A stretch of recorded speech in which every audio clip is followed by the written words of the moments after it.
여러분 안녕하세요. 인문학당 나무를 운영하는 문학평론가 오홍진이라고 합니다.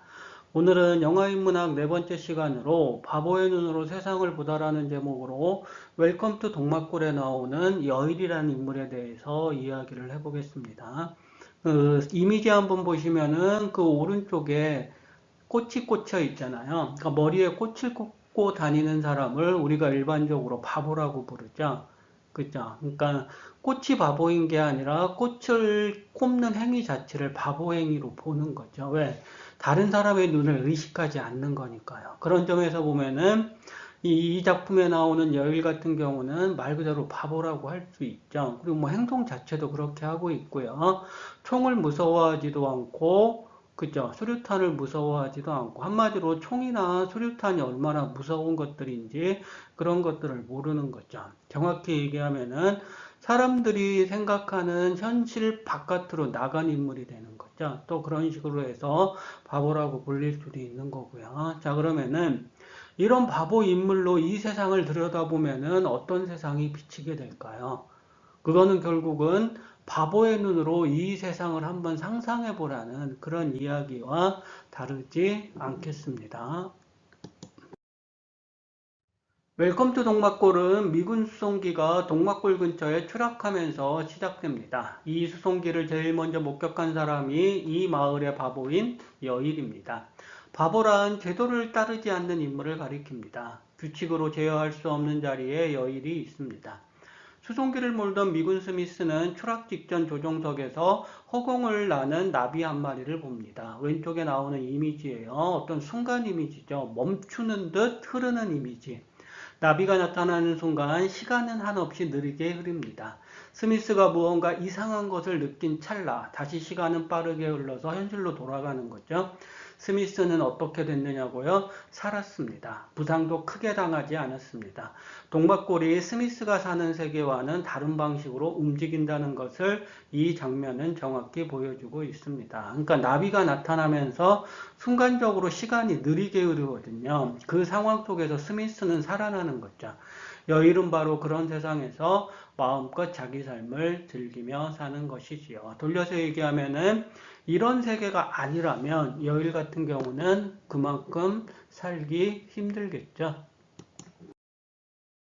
지금 이미지가 동막골의 전경이에요. 한가운데에 우주목이 있죠. 마을의 당산나무라고 볼 수도 있겠지만 실제로는 우주와 통하는 그런 나무라고 볼 수 있겠죠.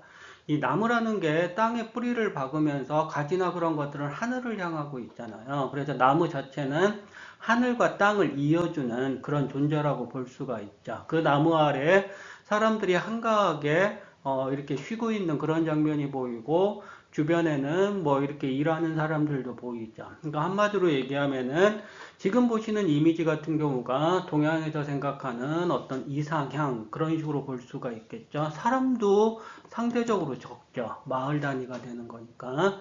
때는 6.25 전쟁이 일어난 지 3개월 정도 지난 시절입니다. 인천 상륙작전이 성공하면서 남한과 북한의 상황이 급격하게 바뀌었습니다. 인민군 나고병과 국군 탈영병이 우연히 동막골에서 만납니다.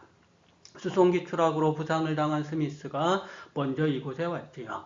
동막골 사람들은 아직 전쟁이 일어난 줄 모릅니다. 이들은 문명과 거리를 둔 채 작은 마을 단위로 생활을 하고 있습니다. 노자가 말한 소국과민, 그러니까 영역은 작고 백성은 적은 거죠. 소국과민에 해당되는 세계죠. 동양의 이상향이라고나 할까요? 전쟁이라는 극한 상황에 처했던 군인들은 동막골에서 비로소 안정을 찾습니다. 낯선 사람들이 몰려와도 마을 사람들은 무서워하지 않습니다. 요즘 말로 하면 환대를 하지요. 환대란 대가 없이 은혜를 베푸는 것을 말합니다. 여일은 바로 이런 곳에서 삽니다. 저렇게 꽃을 꽂고 있어도 마을 사람들 같은 경우는 전혀 신경을 안 쓰죠. 어떤 아이 같은 경우가 여일에게 너는 바보라고 막 그렇게 이야기를 하지만 그 아이가 얘기하는 바보라는 말 같은 경우는 지금 우리가 얘기하는 것과는 또 다른 의미를 지니고 있겠죠. 바보 여일의 눈에는 총이 총으로 보이지 않고 수류탄이 수류탄으로 보이지 않습니다. 그녀에게 이 세상에 있는 모든 것은 놀이도구입니다.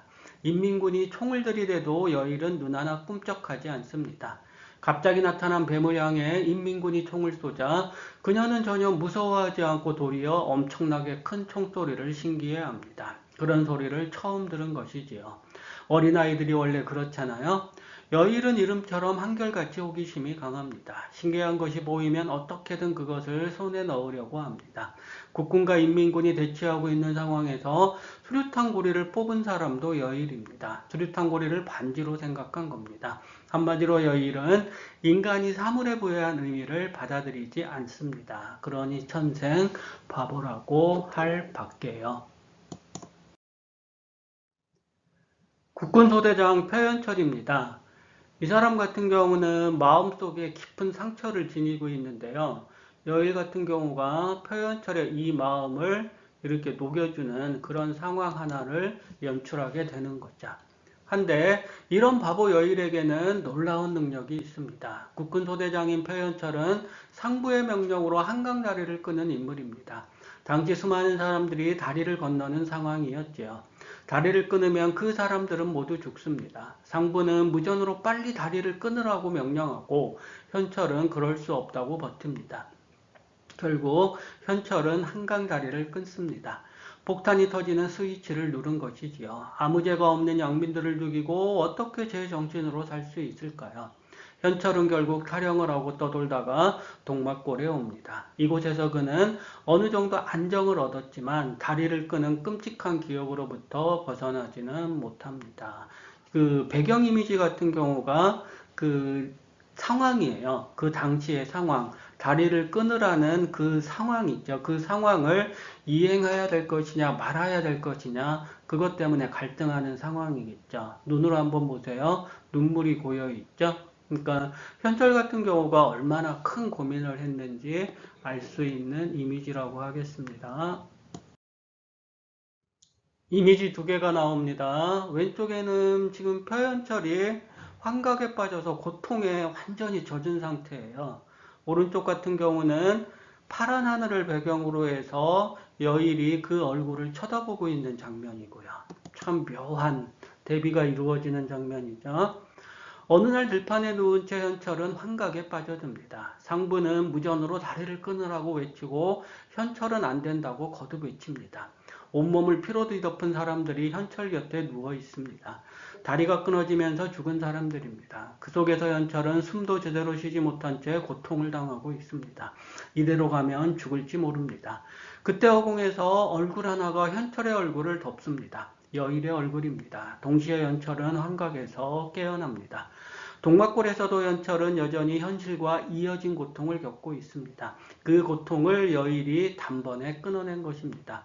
그녀는 아마도 고통에 떨고 있는 현철을 보고 그저 자기 얼굴을 들이민 것인지도 모릅니다. 그런들 어떤가요? 이로써 현철이 다시 생을 얻었으면 그만이지요. 자, 돌려서 한번 생각을 해보세요.